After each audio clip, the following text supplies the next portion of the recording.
আমাদের পাড়ায় অষ্টপ্রহর অষ্টকালীন লীলাকীর্তনে কিভাবে নাচতে গিয়ে ঝগড়া লাগলো, অধিবাস লীলাকীর্তন সমস্ত কিছু এই ব্লগটাতে থাকবে। তো ব্লগটা ভালো লাগবে, দেখে যাও।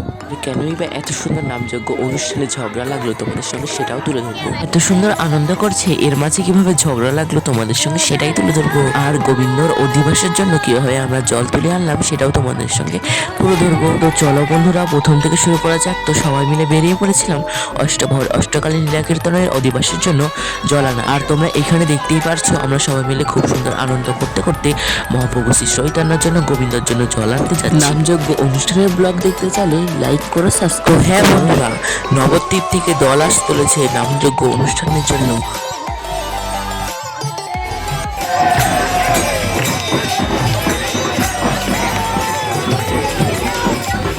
দেখতেই পারলে অবশেষে আমরা নাচতে নাচতে হেলতে ঢুলতে চলে আসলাম জল নিয়ে। আর এখন তোমাদের বলি ঝগড়াটা লেগেছে কিসের জন্য।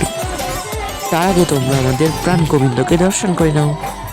ওদের এইটুকু আনন্দ করে পোষায়নি, আরো আনন্দ করতে হবে। মানে বাজাও, আমি আরো নাচবো। আশা করি পুরো ব্যাপারটা বুঝতে পেরে গেছো। আর লাইক কমেন্ট শেয়ার করতে কিন্তু অবশ্যই ভুলবো না।